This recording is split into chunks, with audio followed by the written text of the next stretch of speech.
Listeners, are you ready for a monthly literary adventure?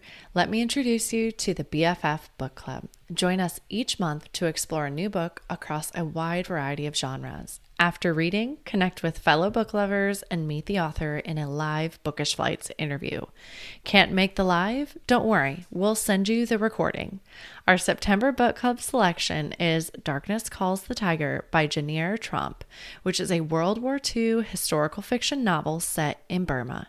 Head over to the link in our show notes to learn more and see our upcoming 2024 BFF Book Club selections.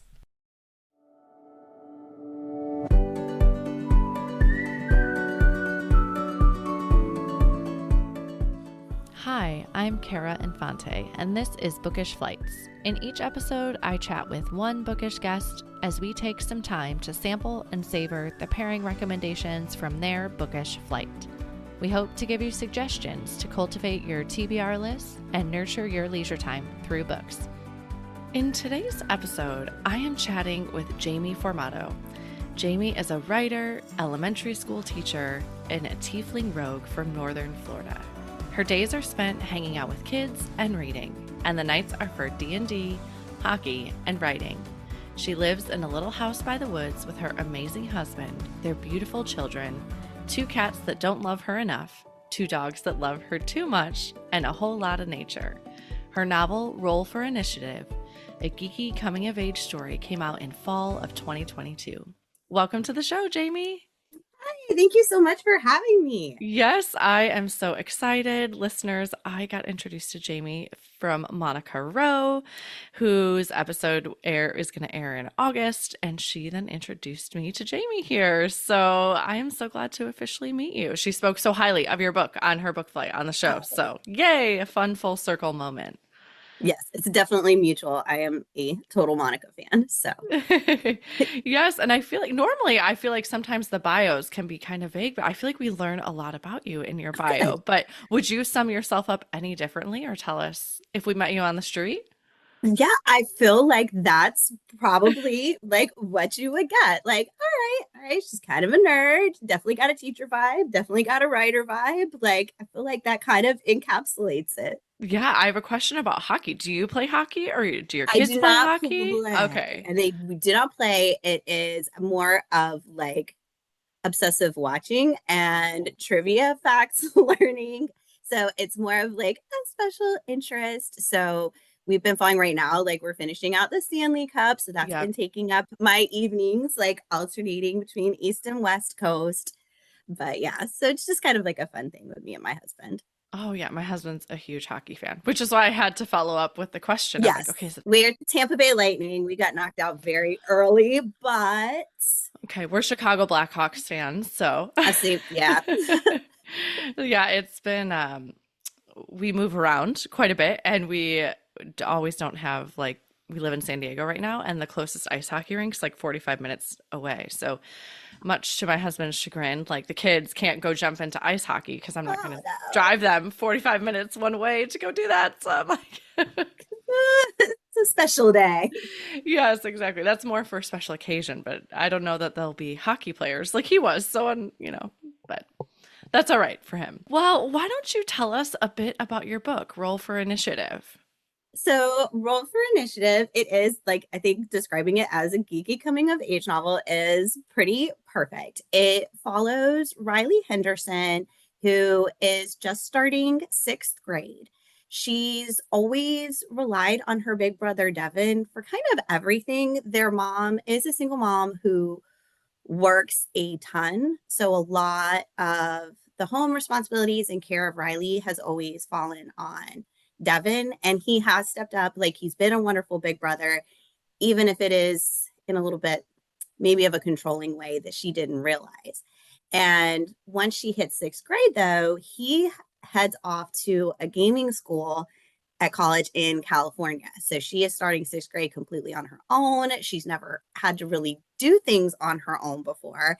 She does have a lot of social anxiety, so has trouble making friends. So she kind of starts in that free fall of I've lost my one person Yeah. that always looks out for me. I don't have any friends. My mom's at work. I'm alone after school, and it's tough for her.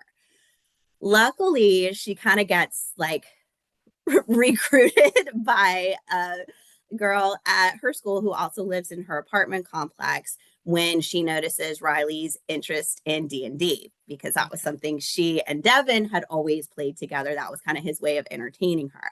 Once she realizes that Riley's into that, she kind of gets excited. That's something she's always wanted to play. She just never had anyone to play with.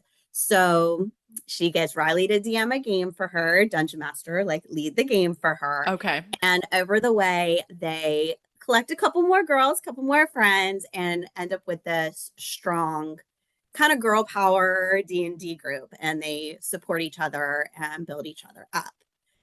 Unfortunately for Devin, he was kind of that like gifted kid that everything always came easy to. He was always like superstar. His teacher loved him.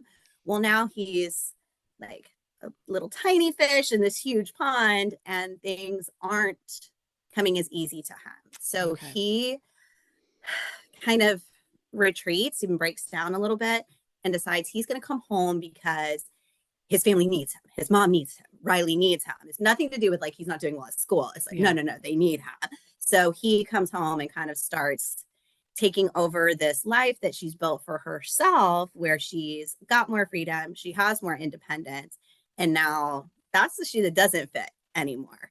So she's got to find a way to prove to him, prove to mom that like she's got this, she can handle this. Also, like, Devin, you are good enough. Sometimes things get hard, but like, get out and go do your thing. And so that's kind of her journey that she goes on. Yeah. Wow. As you were talking about Riley's part of the story, it's like I have felt everything she has felt. Yes, she is definitely Like, like my baby. yeah, I'm like, wow, you are describing perfectly like what happens, right? Yes, But I love the redemption and how she kind of finds herself. And it almost seems like Devin needs to find his identity too, yes, outside of being the caretaker of Riley. So they both yeah, have a little bit of their stepping into themselves. definitely. And I love that she ends up having to kind of be the one that guides him into finding himself again towards the end with some of her ways that she finds to spur him on and like remotivate him. So I like that she gets to kind of be that person for him too. Yeah, I didn't even think about that, but she gets to come in on the back end and be the same. Is this, remind me, because I'm trying to think back to Monica and I's conversation, but is it a middle grade novel or It YA? is middle Okay. grade. Yes. Okay. Yes. So she's in sixth grade. So kind of sweet spot would probably be like fourth through eighth right now. Okay. All right. Yeah, I had a reading specialist friend come on like way back when I first started the show. And she's like, you can always go, like, if you're ever wondering, I'm more saying this for the listeners, but if you're like, okay, what's middle grade? What's YA? She's like, if you can look at the main character a lot of times and their age, like that can give you some guidance to possibly what age ranges would be good for it. And would you, I mean, you're a teacher as well. Would you agree with that? Yes, I definitely do. A lot of times, like, because Riley's 12 in Yeah. this one. So I think that gives you kind of like a couple years before 12 and then a couple years above 12 if they're still in middle school and dealing with those middle school things. So, yeah, I think that's a really good way to check it. And of course, there's exceptions to every rule, Yeah. but oftentimes that's always the first place I look when I'm trying to see where a book would fall. Yeah. And that's, I mean, for as a parent as well, right? It's like I love to read, but I also have three kids and I can't possibly read every book that they're reading. And thankfully, right now, only my oldest is reading. He's 8. But I'm like, how? And so that was why I kind of asked her back then. I was like, well, how would I navigate this? Like, how do I kind of Yes. know if, I can't sit at the library and look up every book and be like, age range for this book, age range for that Mhm. book, Yeah. So unless I do my research ahead of time and be like, these are the 4 books, but that takes up the fun of going to the library. And Like then you it get is, to and then like, they're not getting to pick and choose and get drawn into the cover. So then if you can kind of quickly exactly. look at the back and be like, oh yeah, this is the fifth grade girl that's doing this thing. Or that perfect. There you go. Okay. Well, thank you for helping answer that and just confirming like that would be a good. Do you have any other little tricks of the trade that you do when you're trying to age place books like And that? I mean, our library is pretty great about organizing Yeah. things, like the shout out to Cook County Library, but they are very good about organizing their middle grade and their young adult. And they're actually, I like what they did. I think it was smart is they put them in kind of two separate walls, separated kind of by the doors, because sometimes it can get mixed in if they kind of put all what they see as juvenile together. So Yeah. I like that they have that separated. So that always helps if you keep them in there. And sometimes it's just the themes, like what is the book about? And then so when you look at the back of the book, do I feel like this is something when my now like my youngest is 12, so we're pretty much like go for You're it. almost But there. Yeah. when they were younger, I would look at like maybe the themes on the back, and if it was something I felt like they weren't quite ready for or I knew wasn't quite right for them, we would talk about it before they would choose it. So I think you can see also with the way and the way the content is handled, because middle grade does have pretty heavy themes because Yeah. these readers do need that. Like they're these kids, I'm a teacher, these kids are going through some things. Like they need books to kind of help them through that and to help them see that there are kids that are going through things that are similar Yeah. to them and still have hope. And I think something you can kind of see even from looking at the back of the book or kind of flipping through is just how those themes are handled. And if it's placed properly, then you can kind of trust those middle grade authors to handle even what seem like more heavier themes with sensitivity and in an age appropriate way. Okay. Yeah, thank you so much for that. And do you find, like, if you find an author that your child really likes, is it, and you've maybe kind of read that book with them or you've screened that one, like, I guess you can't always rely that they're going to kind of stick to that. But I guess I kind of use that a little bit too, of like, oh, I know my son really likes these couple series. Mm-hmm. And so we'll go to the library and we'll try to find a couple books in the series, of the same, because it's like, well, I've already kind of read them with him, kind of have an Yeah, idea of who the author is, and I'm, you know, kind of relying that the next books in the series would be in similar realm. they're going to be good. And I Yeah. do. And I think also, even with kids, like, I feel like they are smart. And if they get to something like we always have that open conversation, and if Yeah. there's something they know that they don't understand in a book, that like it's something that we talk about, and it may be something that we need to talk about. Like it may be something that maybe they haven't experienced or they haven't come across in their life, but we need to have that conversation about how can we approach that with empathy, Yeah. or how can we understand that people have different experiences. So I think once they get to a certain age, like I think giving them that freedom to choose isn't a bad thing, as long as you always have those open lines of communication where they know they can ask you questions if there's things that worry them or Yeah. things that they're concerned with, or just things that they don't understand, which can come up, that they can come and talk to you and talk through it. Because I Yeah. think books are so important. We talk a lot in my classroom about books that are mirrors and books that are windows. And like the mirror books are the ones where you can find kids that look like you, that Yeah. have experiences like you, that had the same walk of life as you. And that's important to have a ton of in your classroom. So we talked about that. And then the kids kind of pick some of those. But then we also talked about books that are windows, where this lets you see what other people's lives are like. And those are just as important, because those are the books that build empathy. And I think sometimes and I'm a teacher, so it's hard in the classroom too, because in Florida, we are very micromanaged about what the kids can read. But it's hard because sometimes you want to make sure like they don't read anything that upsets them, or you don't want to have a tough conversation maybe in the classroom. But those books are important because that is how you learn about other people and other Yeah. situations in different walks of life. So I think we're getting better about the mirror books. I think we could still keep pushing like more window books, just because it broadens their horizons so much. Yeah. And what a safe way for them to be able to explore these topics that maybe they're learning about for the first time or that are very different than them with you as their parent, and the relationship. Not only does that build between you and your child, but also knowing that you've got to have a conversation with your child maybe at their first time exposure, and you're kind of helping them walk through it versus just maybe hearing it. And I think that's maybe sometimes as a parent, right, where they're getting the information external and you don't feel like you're the one introducing it. Mhm. Or it's not being introduced in a way that's sensitive or real. It's Yeah. like, like something crummy somebody said, like in a locker room, where it's something like rude somebody said on the playground or like misinformation or something that's just off. When you're looking at most middle grade books that I've read on sensitive things, like you are looking at it from a point of view where things are well explained, things are shown, and it's shown with, again, just that empathy and being able to understand. And it leads to such awesome conversations. Yeah.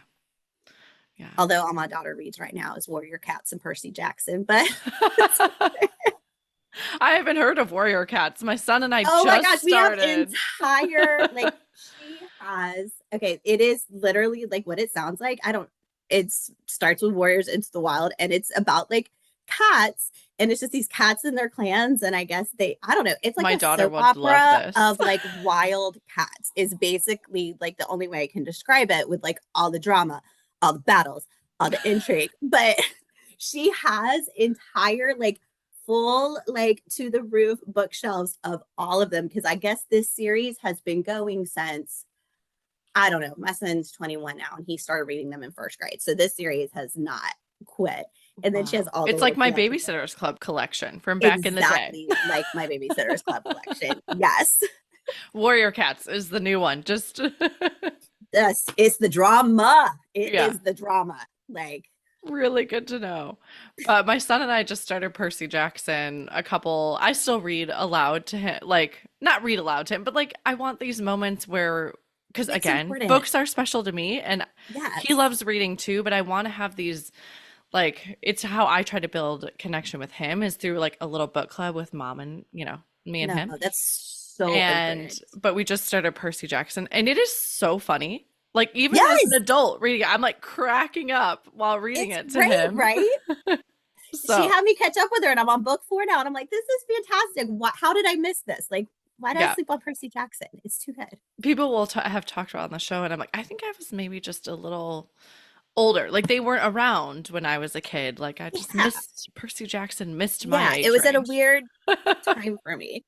But no, it is so fun. And I do say I mean, and especially like as a third grade teacher who gets those 8-year-olds, I am so glad to hear that you are still like reading out loud to him at night and reading with him at night because it does build those relationships and that love of reading. And it models what like good reading sound like how to because in third grade we start getting past that like I don't need you to read a million words per minute.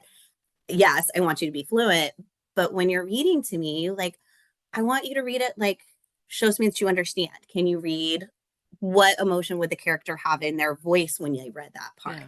How would a narrator in like a movie say that? So that's something that I start building with my kids in third. And I think what you're doing adds on to that too. And it just brings the enjoyment level and the understanding level up so much. Yeah. Well, thank you so much for saying that. We have our next book lined up for book club is A Wolf Called Wander.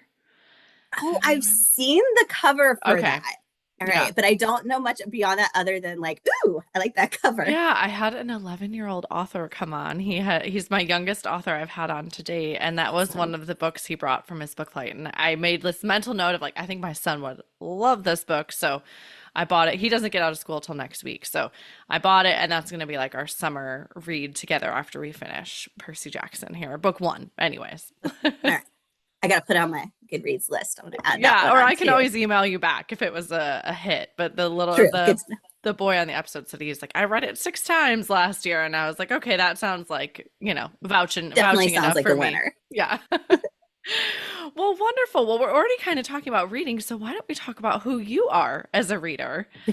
So, So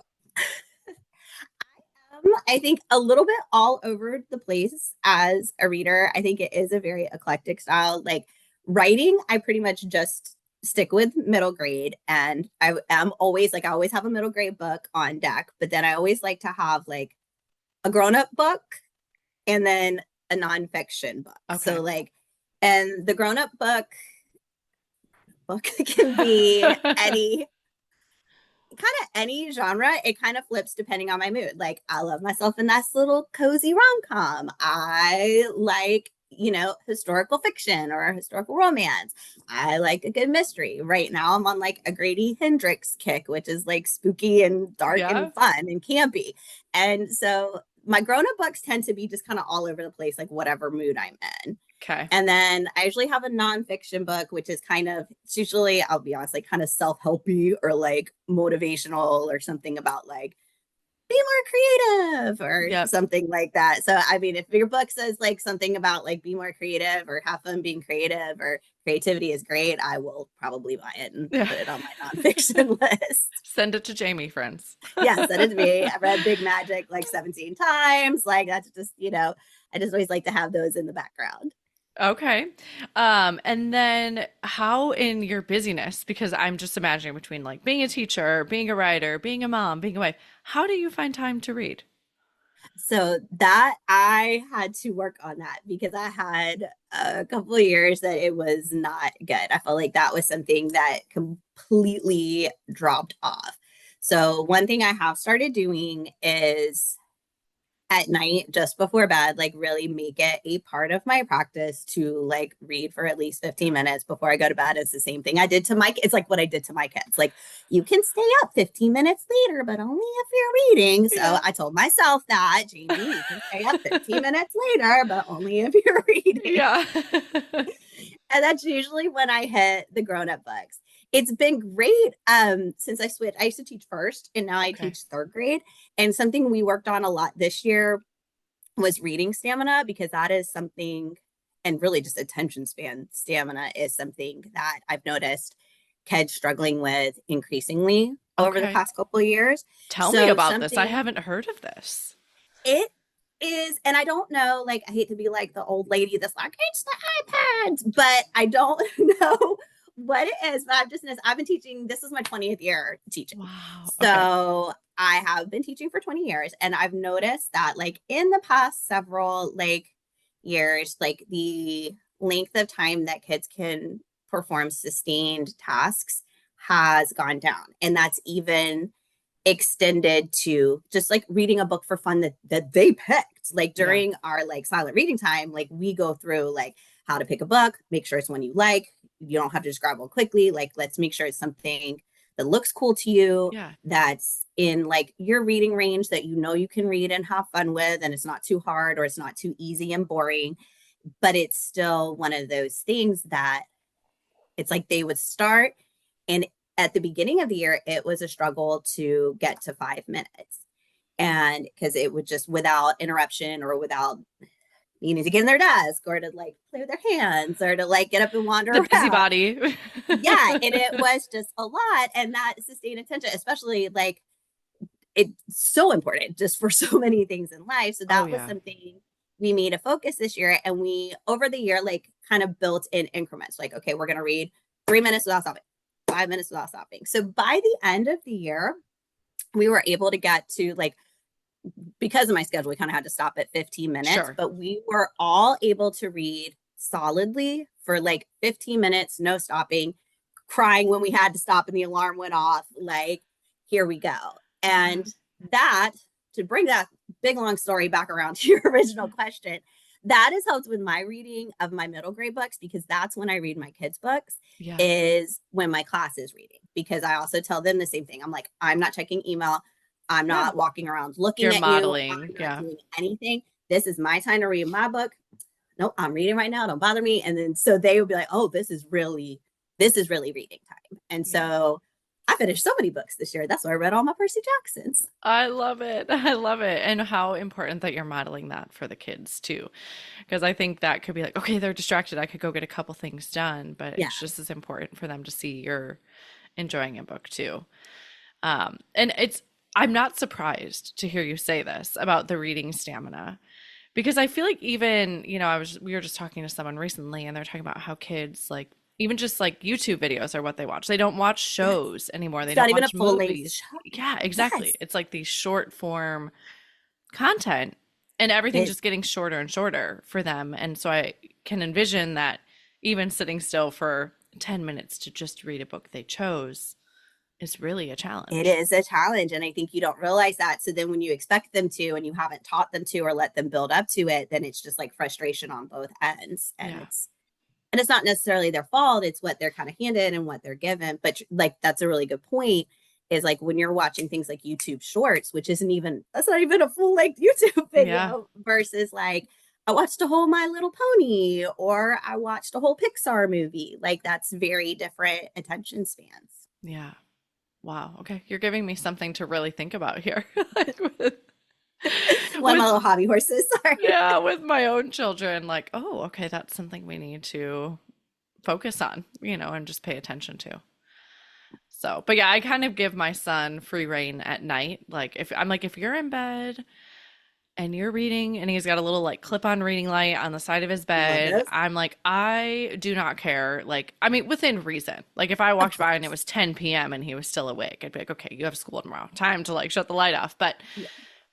I love it because I feel like I loved that as a kid, like Hmm. feeling like I got to steal a few extra minutes and got to stay up late. And so I feel like that gives him this freedom and like independence that he gets to feel like he's doing something different than his siblings who are not staying up as late. And it's And I love reading. that you do that. Like, that's one of my big parent tips when they're always like, what can I do? What can I do? I'm like, just give them more time to read. And if they think they're getting like something sneaky or like special, then they're going Yeah. to keep doing it.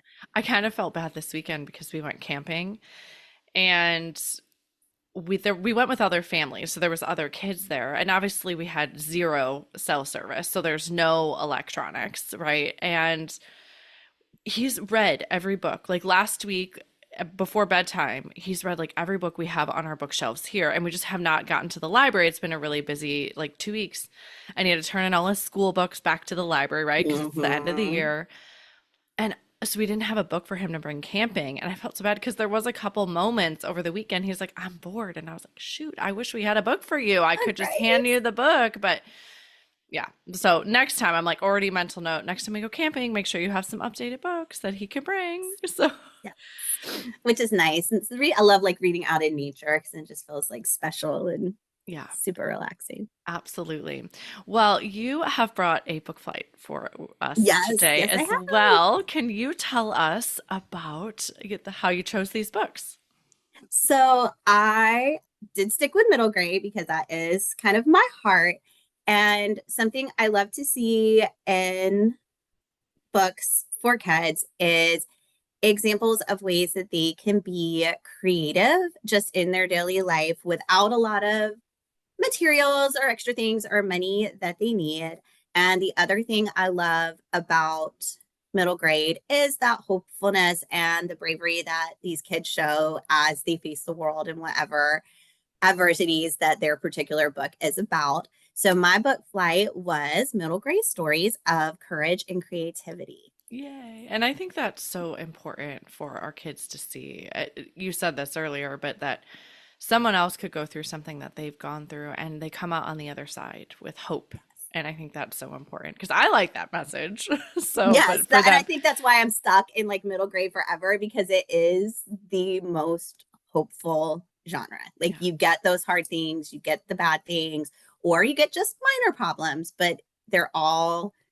And I saw a talk with Angie Thomas, and so the thing about middle grade was that it was like hopefully ever after. So even if yeah, it's not happily ever after, it's still going to be hopefully ever I love after. And that. I think that's why that one's always going to be in my heart.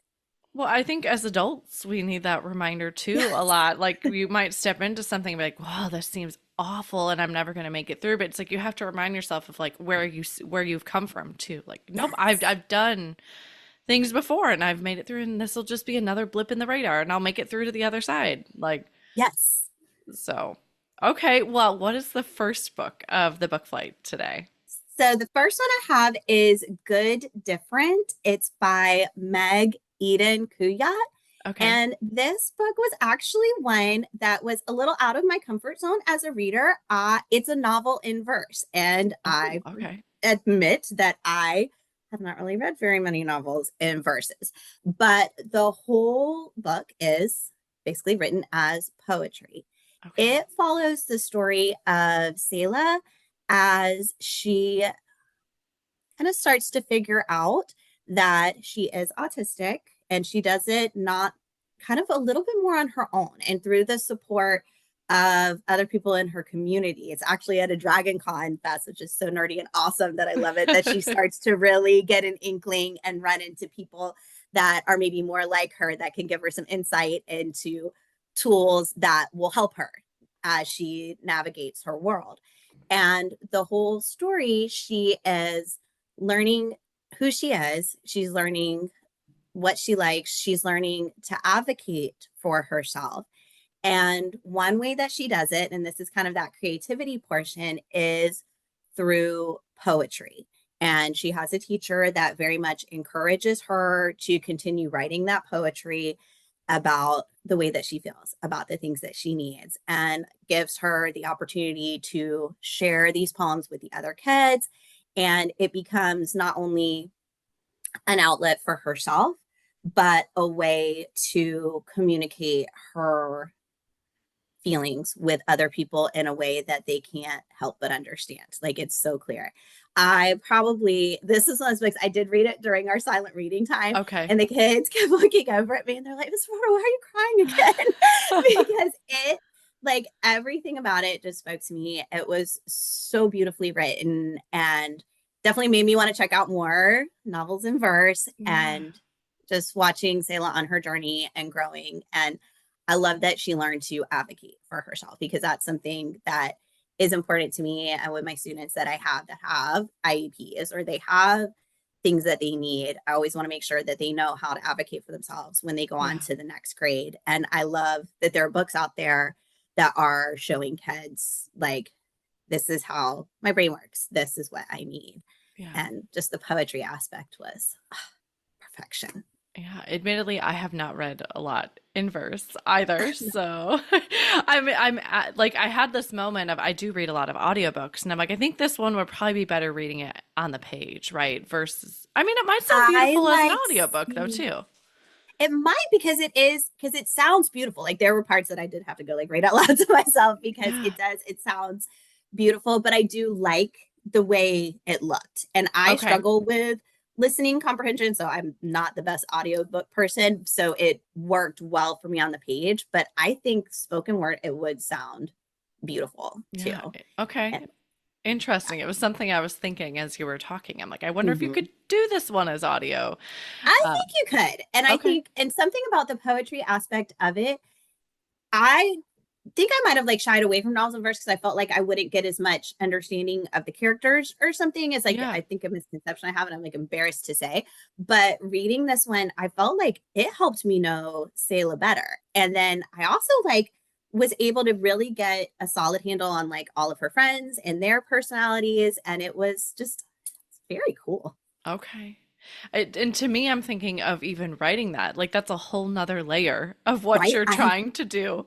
no clue how you did it. So that's one of those like, yes, I don't know how you did that, but this is awesome. And I Yeah. would love to read Okay, bravo. All right, I'm gonna it. have to Yes. grab this one. Yes. So that was Good Different by Meg Eden Kuyat. And what's the next book you brought today? The next one I have is Lost Kites and Other Treasures. It's by Kathy Carr. And this one follows Franny, who is living with her Nana after her mother can no longer care for her. Her mother is struggling with a mental illness and is unable to keep her. And Franny ends up staying with her Nana. Nana has made them this very calm, buffered, like almost tedious life together. But then when Nana gets hurt, it kind of shakes everything up for Franny. Like, everything changes. Her uncle has to come in, who they're kind of estranged from, has to come in and help out. They have to move. Franny has to kind of shake up all the ways that she's been doing things. She's got to learn to kind of put herself out there. And throughout the story, and especially when the uncle comes in, they also, as a family, have to learn to communicate better. A lot of things with Franny's mom and what happened are very much left unsaid because Nana, which it's totally understandable, she's such a relatable character, like, she just wants to keep everything calm and nice. So Yeah. by not talking about these hard things and by not bringing up these hard things and keeping this sweet, safe environment, she thinks she's doing like the right thing. And I Yeah. totally get that. I love Nana. She's doing her best. But it's not always the right thing. So it's the whole family kind of pushing themselves to communicate better, to have these hard conversations, to give Franny that outlet and let her feel free to communicate. And throughout the book, she works on a lot of found art, which I thought was so cool. And it would be like Yeah. literally things that she would like almost like dumpster dive for. Like one of them is like this big janky like kite that she finds. And Okay. one of the ways that she expresses herself throughout the story is through her art. And it becomes very cathartic for her at the end as she goes through and kind of pieces all of these thoughts and feelings that she's gone through into one kind of big artistic piece that she can share with her family. And I just thought it was beautifully written. It was sensitive. I actually learned a lot about artists that I'd never heard from because every time they would talk about one, I'd have to like go Google it and be like, well, that was very cool now. And Yeah. it was just inspiring. It made you want to like go grab your recycling bin and make some art. It also makes me think about how good that is to teach your kids about finding an outlet Yes. for whatever it is you're feeling. And it sounds like she's channeling that through this found art that she's working on. And what a good message for our Yes. kids.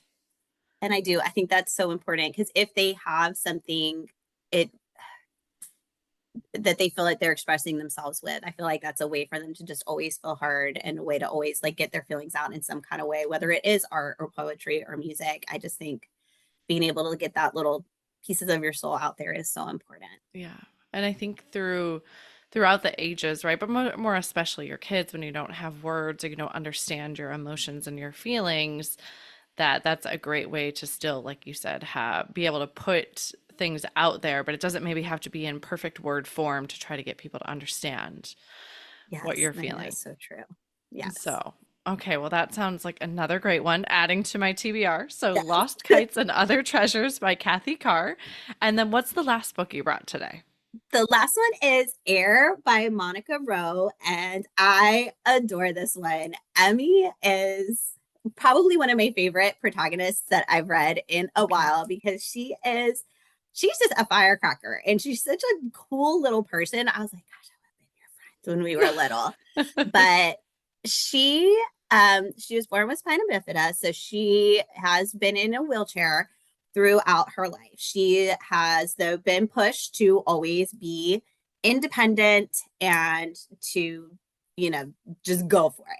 She's also really into like her goal is like she wants to be this wheelchair motocross kid, and she is absolutely athletic. She is absolutely a daredevil, and that's one of her big things. Um, she has an accident at school, which really isn't so much about her, it's more about the school's poorly put together ramps and accessibility. And then the school, because they feel bad, decide they're going to put on this big public, let's get Emmy her wheelchair that she wants for motocross. And at first she's like, yeah, I wanted that wheelchair. That's expensive. Yay. But as it goes on, she starts to realize like, this is kind of a publicity stunt. This is a poor, Mm, pitiful Emmy thing. And so she works towards like, no, the real problem is accessibility, not I need a shinier wheelchair from you. And so yeah. that she kind of shifts her goal. And again, it's that kid standing up for what they need and advocating for themselves, and then all the kids that come after them. Yeah. And I think that is so powerful and so important for kids to see again. Like, yes, the grown-ups should be seeing these things. Yes, the grown-ups should be checking your IP. They should be checking your plan. They should be checking in with you and asking, but they don't always do that. And it's not always for bad reasons. It might just be time, whatever. Yeah. But you still, if nobody else does it, like you do have to advocate for yourself. And I love that. And she's also a creative soul. On top of all this like athleticism and daredevilness, she has an Etsy business basically where she designs and embroiders and sews wheelchair bags. And so it's something that's Cool. special to her. It's something that's important to her that she understands that she can make. And it's something that she can share. And it kind of lets her communicate with different people throughout the country that she's sending these bags to, and the things that they want like embroidered on their bags is sometimes hilarious because it gives insights into their personalities.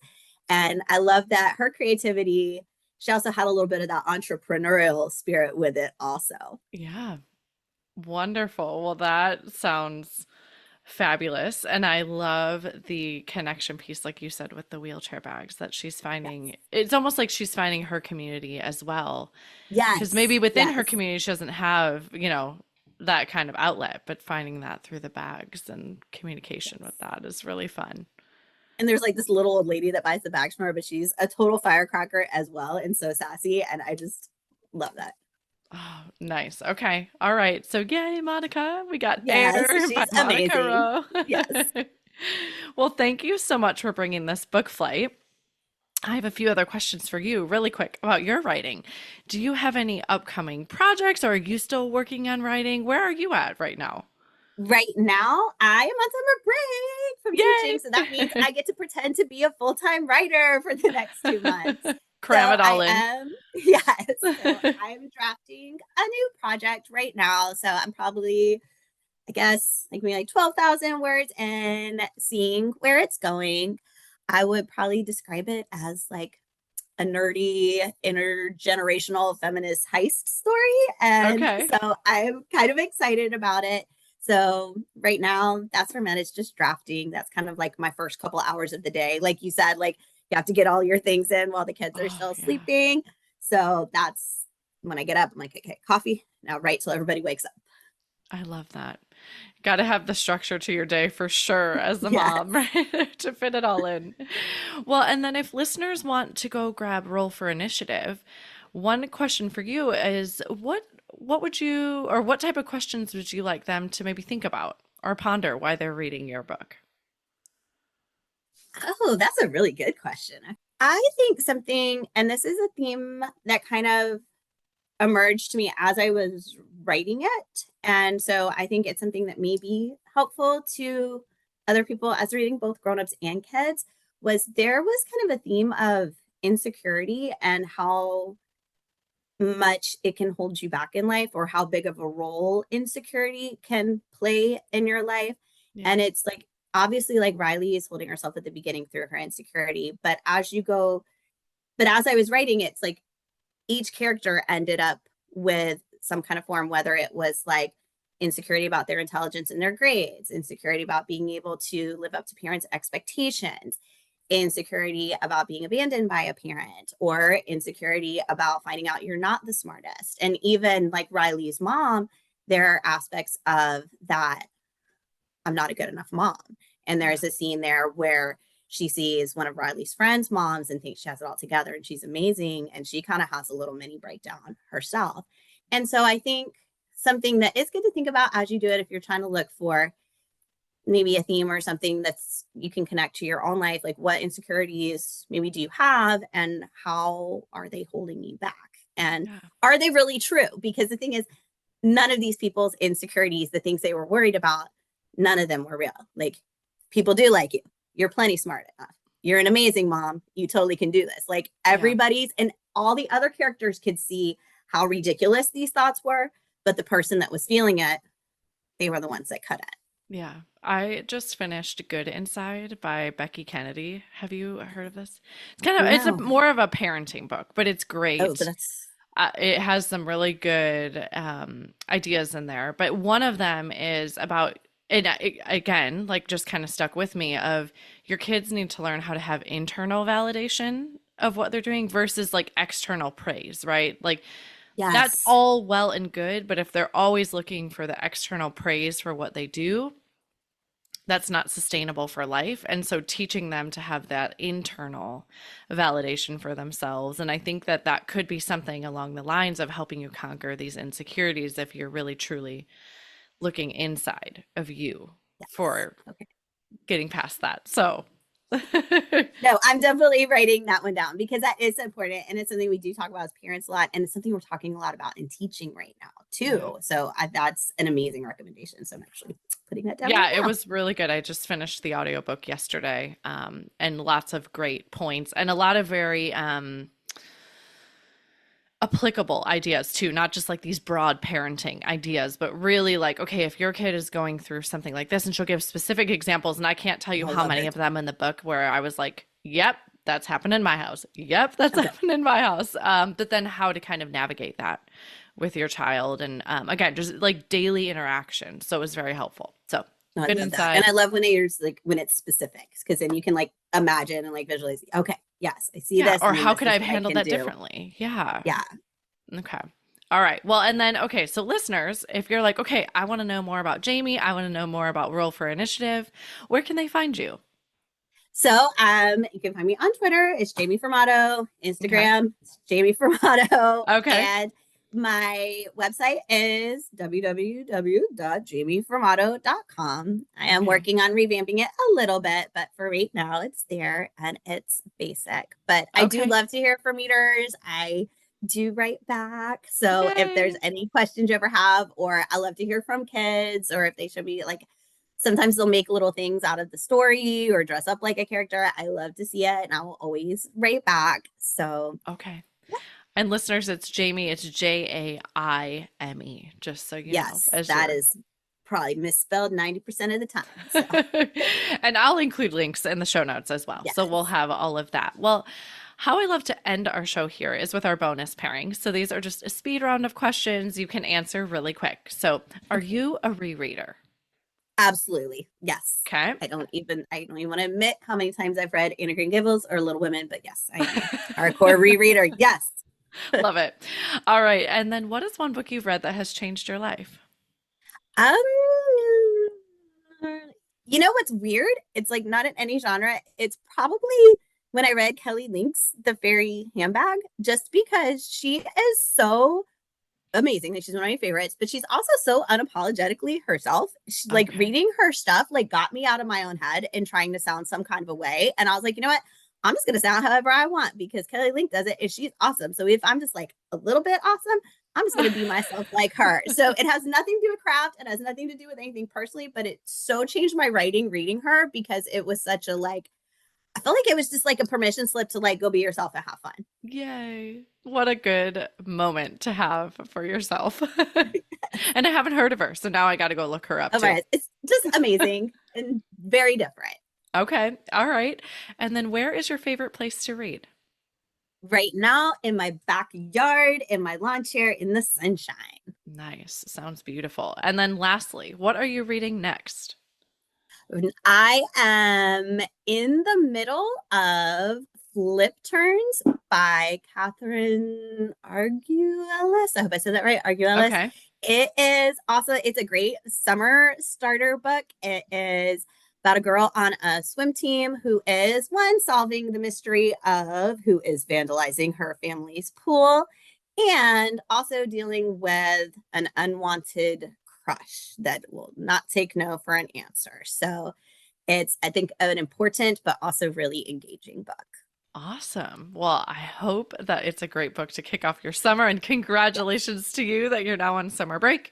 I commend you, teachers, for what you do. I don't know that I could do your job, so I commend you. You sound like you got it. All right. Well, thank you so much for coming on the show with me today. I know your Thank time is you. precious, and I appreciate all you've given me. No, I had an amazing time and I appreciate you inviting me. You're welcome.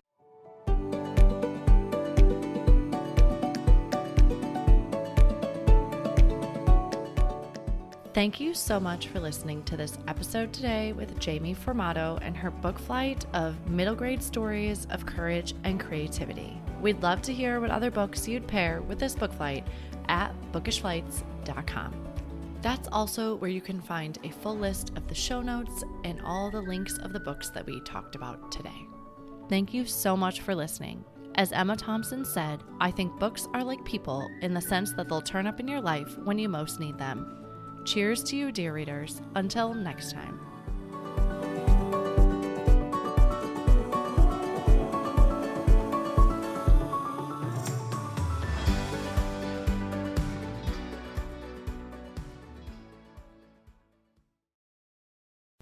Hey listeners, Bookish Flights has been nominated for the Women in Podcasting Awards in the Authors and Books category. If you could head over to www.womenpodcasters.com/vote and vote for Bookish Flights in the Author and Books category, I would greatly appreciate it. Your vote would go a long way in helping the podcast gain visibility and spread our love for books and reading. Head to the show notes to get a direct link to vote. Thank you.